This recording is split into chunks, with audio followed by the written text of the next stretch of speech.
Es un tema de soberanía, Karina, porque para los brasileños digamos, no es aceptable que un juez peruano indague sobre hechos, aunque hayan ocurrido en el Perú, pero indague ese tema en territorio brasileño, con un ciudadano brasileño. Ese es el tema, es un tema de soberanía. Ahora vamos a hablar del caso Odebrecht, del caso Lava Jato. Ya ha pasado una eternidad y no tenemos pues sentencias, lamentablemente, ¿no?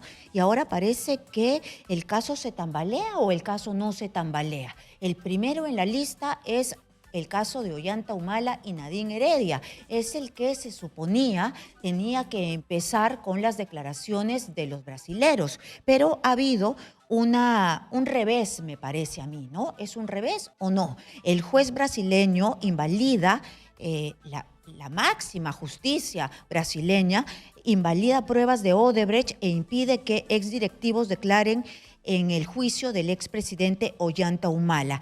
¿Qué significa esto? Porque todo el caso Odebrecht está asentado en las declaraciones de Barat, en las declaraciones de Marcelo Odebrecht, en los codinomes. ¿Y qué significa que digan que estos codinomes y todo lo que se encontró en la caja de sobornos no se pueden tomar en cuenta?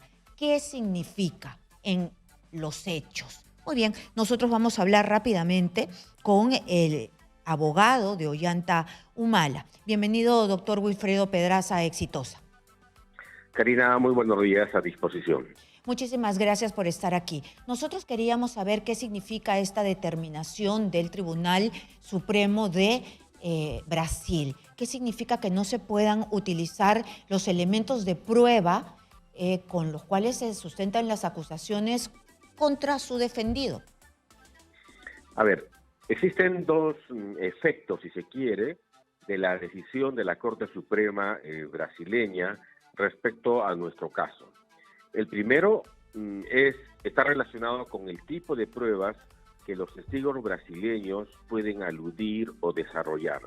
La Corte Suprema, diría casi en su séptimo u octava decisión similar, ha señalado que todas las pruebas que en el Brasil han sido declaradas ilegales por falta de cadena de custodia, porque se verificó alguna irregularidad, no pueden ser tratadas ni desarrolladas por testigos, por investigados ni colaboradores eficaces en el Brasil.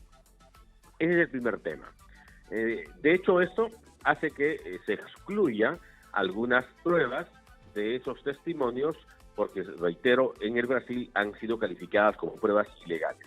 Y el segundo efecto es que han dispuesto también la no concesión de la cooperación internacional para efectos de que los testigos declaren en el mes de septiembre próximo, Barata, Odebrecht, etcétera, en tanto pues se defina el canal correspondiente para que ellos puedan declarar.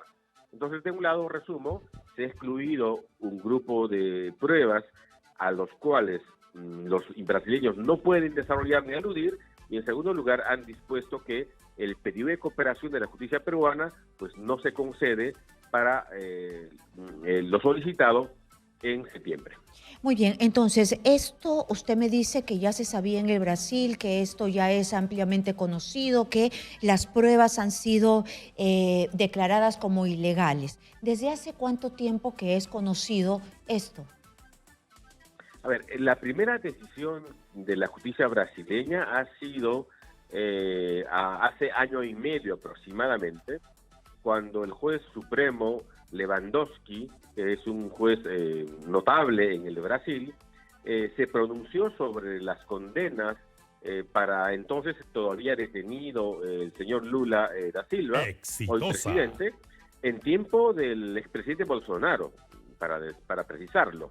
En ese momento, este juez supremo decidió anular las condenas del actual presidente Lula, afirmando que de la investigación efectuada respecto a la legalidad de muchas pruebas que fundamentaban esa condena, pues habían constatado diálogos entre el juez Moro y los fiscales, ingreso de pruebas sin el respeto a la cadena de custodia correspondiente, traslado de sistemas como el MyWayday y el Droisis de manera informal en bolsas de plástico y de mercado, y consecuentemente la generación de alguna información de esos sistemas y aquello que Odebrecht había ofrecido a la justicia brasileña, pues no resultaba fiable y por eso declararon nula. Entonces, hace 1 año y medio ya, este tema es un asunto conocido en el Brasil y lo que ha ocurrido con nosotros hoy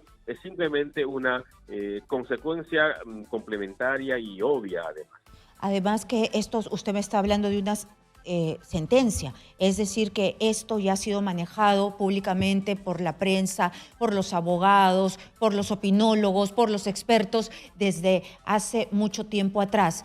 Y ahora, ustedes han ido al Brasil y han solicitado que se pronuncien sobre este aspecto para evitar que esas pruebas sean utilizadas y esos testimonios utilizados en el caso Ollantumala.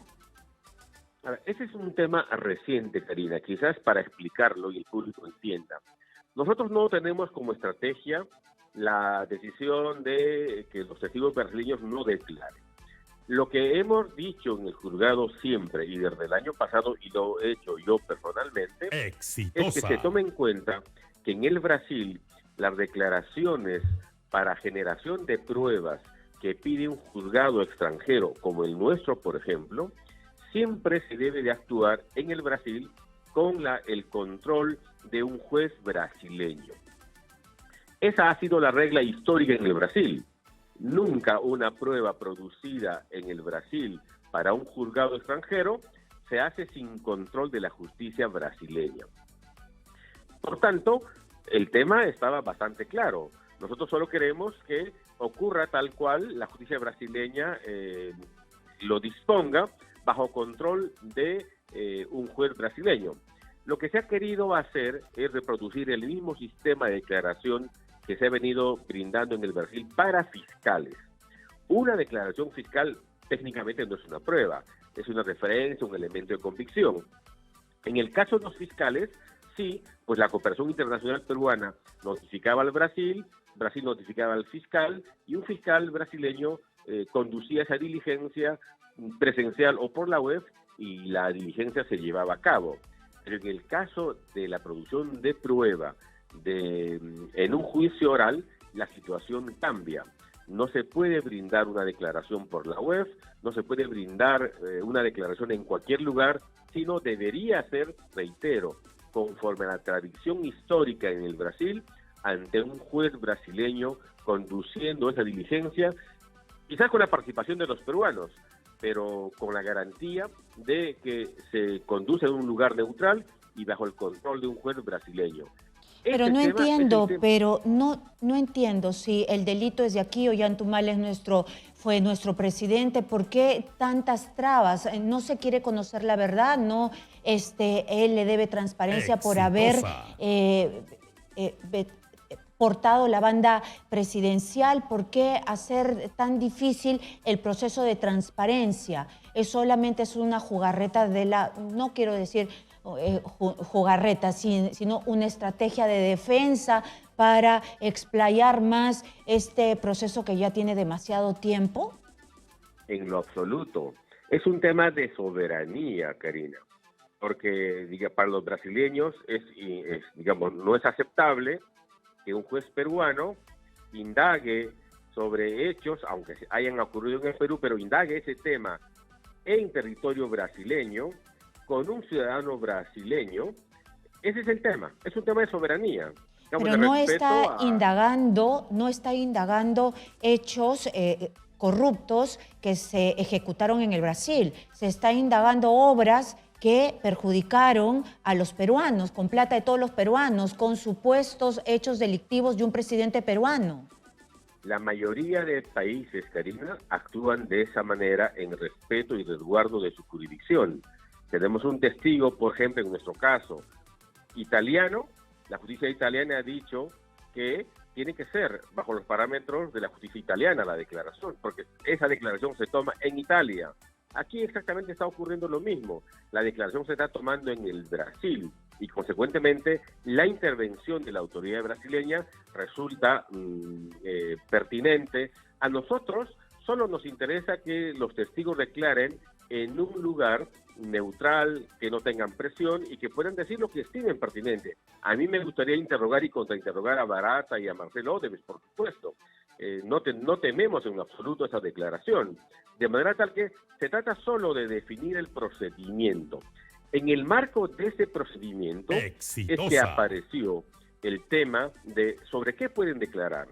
Y la Suprema ha dicho que ellos no pueden declarar sobre aspectos que ya la justicia brasileña ha dicho que son ilegales.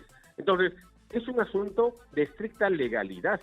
Y aquí yo le quiero preguntar, entonces, si es que la justicia brasilera ya dijo, se pronunció que es ilegal declarar sobre todos este departamento de sobornos porque no se siguió pues el resguardo debido de todos los codinomes, por decir, eso no va a poder ser utilizado en el interrogatorio. Y eso es una gran parte de la investigación que hizo el equipo Lava Jato. ¿Con qué se queda el equipo Lava Jato entonces desde su perspectiva? ¿Tambalea el caso Ollantumala? ¿Se va para el archivo? ¿No tienen nada? ¿Se han quedado sin nada? A ver, una precisión importante, muy importante, Karina. En nuestro caso, no existe un solo codinome. La Fiscalía no asigna ni al señor Humala ni a la señora Heredia un solo codinome. En segundo lugar, no existe en este caso temas vinculados con sobornos. Estamos trabajando el tema de aportes para campaña política. Obviamente, es un asunto, digamos, complejo para la Fiscalía, porque ellos han basado su acusación sobre la prueba producida estrictamente en el Brasil, en su mayoría. De manera tal que es una debilidad sin duda. Los efectos vamos a ir evaluándolo recién. No conozco exactamente cuál es la dimensión de las pruebas que no van a ingresar a la justicia peruana, pero además escucharemos, supongo, el pronunciamiento de los jueces sobre el tema. ¿Qué efecto tiene? No es que la justicia brasileña haya dicho, oiga, Perú, ustedes no pueden preguntar sobre esos temas. No, es un asunto que tiene efecto estrictamente en el Brasil, de manera tal que los efectos los evaluaremos. No es que el caso de por sí ha concluido. Es una dificultad, es ciertamente un beneficio procesal para la defensa, pero responde a un tema básico, Karina, a un tema de legalidad. Muy bien, pero usted me está diciendo, usted me está diciendo, no hay codinomes, no hay este tipo de elementos que hemos visto más adelante, ¿no? Con otro tipo de casos como el de Susana Villarán, ¿no? Pero si es que habla Barata, van a tener que decir de dónde salieron los 3 millones de dólares que le dieron en una bolsa a Nadine Heredia. Y eso ha tenido que salir de su contabilidad paralela. Y la contabilidad paralela tenía pues un tremendo servidor en otra parte del mundo y no en Brasil. Y ha tenido que ser también, de alguna manera, si se recuerda o no se recuerda, puesto como OH o de alguna manera identificada, y nada de eso va a poder ser utilizado. El señor Barata dijo que entregó dinero a la señora Heredia, dinero que recibía de un jubilado de su empresa, un anciano que no puede identificar. Nunca ha hecho una conexión de la fuente de ese dinero. En todo caso, un tema muy importante, Karina. Es verdad que la justicia brasileña ha dicho que no se pueden hacer referencias a los sistemas MyWayday y Droisus. Pero la verdad, la pura verdad, es que esos sistemas nunca han producido información para la justicia brasileña, por una sola razón. Porque la verdad es que esos sistemas que están encriptados no han podido ser abiertos por los técnicos brasileños. Entonces, es un sistema que está a disposición de la autoridad brasileña, pero nunca ha generado ningún reporte. La documentación que se atribuye que salió de esos sistemas es la documentación que el propio Odebrecht entregó a la justicia brasileña aquella información que estaba en las memorias de las impresoras, en los teléfonos, pero reitero, el sistema MyUID y el otro nunca logró ser abierto, desencriptado por la justicia brasileña. Por tanto, es un bulto, es algo que no tiene ningún valor en realidad, solo un tema simbólico, porque nos han vendido la idea de que ese es un sistema que ha brindado centenares de codinomes y miles de datos de información, y eso no es exacto. Pero eso no es exacto para la justicia brasilera, pero aquí en el Perú sí se basan varias de las hipótesis fiscales en esos codinomes y en ese departamento de sobornos. Correcto, pero reitero, no porque haya salido de esos sistemas ya generados y bajo control de la autoridad brasileña, sino porque en el contexto de la investigación la propia empresa ha ido entregando esa información. Creo que aquí lo central es, ¿respetamos o no respetamos los procedimientos que los países establecen? No es un tema de dificultad. Entiendo que no es lo mejor, digamos, para un juez peruano que un juez brasileño interrogue o controle la diligencia. Pero esas son las reglas en el Brasil. Ha sido siempre así. Esta no es ninguna excepción. Históricamente ha sido así. Y nosotros lo hemos venido Muy bien, diciendo. Históricamente ha sido así, pero nosotros hemos firmado un acuerdo de colaboración eficaz que en realidad no ha sido muy beneficioso para nosotros, pero sí tiene esa posibilidad que los fiscales del equipo especial de Lava-Jato puedan interrogar a los que se han quienes han firmado ese acuerdo de colaboración eficaz. Entonces se han puesto de acuerdo y sí han determinado eso, a cambio de seguir operando en el país, a cambio de pagar una reparación civil más reducida, a cambio de que no les congelen sus cuentas, a cambio, siempre hay algo a cambio. Bueno, de hecho es un acuerdo bastante opinable, pero acuerdo finalmente. Así es. Reitero, la posibilidad de que ellos declaren está siempre. Aquí el tema de discusión es solamente cuál es el conducto o el mecanismo para que esa declaración se lleve a cabo. Tan simple como eso. Es verdad que este tema lo hemos discutido en el juzgado, y en el juzgado se trabajó un asunto que me parece también muy interesante, pues el mecanismo de cooperación en el Brasil parecía incompatible con el mecanismo establecido en el Perú, porque si los jueces peruanos van a evaluar esa prueba, corresponde a los jueces peruanos escuchar directamente, conducir directamente el interrogatorio, porque eso dice la ley peruana. Y lo que tenemos entonces es una colisión entre nuestra legislación con la legislación brasileña. Y lo que se tiene que hacer es buscar un punto intermedio que permita esa declaración de manera tal que se pueda llevar a cabo esa diligencia. Nosotros, reitero, no nos oponemos porque hemos ofrecido nosotros también los testimonios de esos personajes. Así que nos hemos desistido, es verdad, recientemente, porque creo que esta es la cuarta citación y, sin embargo, aun cuando esta todavía es una prueba del Ministerio Público, nosotros vamos a poder contrainterrogar a estas personas. Solo reitero, se tiene que buscar el mecanismo adecuado para que esa declaración se lleve a cabo garantizando la neutralidad para ambas partes.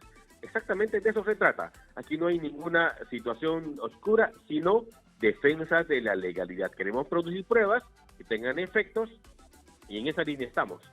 Muy bien, muchísimas gracias por darse el tiempo de explicar cuál es la posición de la defensa de Ollanta Humala. Muchas gracias por estar aquí y explicarnos paso a paso qué es lo que ha pasado en el Tribunal Federal del Brasil. Ha estado con nosotros Wilfredo Pedraza, abogado de Ollanta Humala. Vamos a ver pues los efectos que tiene en los juicios de Lava-Jato. Están todos los presidentes allí y ojalá que el Ministerio Público, el equipo especial, nos diga qué significa esto aterrizado ya en la práctica, porque parece que han perdido piso o es que ellos ya tienen todas las pruebas sin necesidad de las declaraciones y sin necesidad de los cominomes, sin necesidad de la oficina de sobornos para no depender del Brasil. Esa es una pregunta clave que se le tiene que hacer a Rafael Vela, a José Domingo Pérez y a todos los demás que se ocupan de estos temas.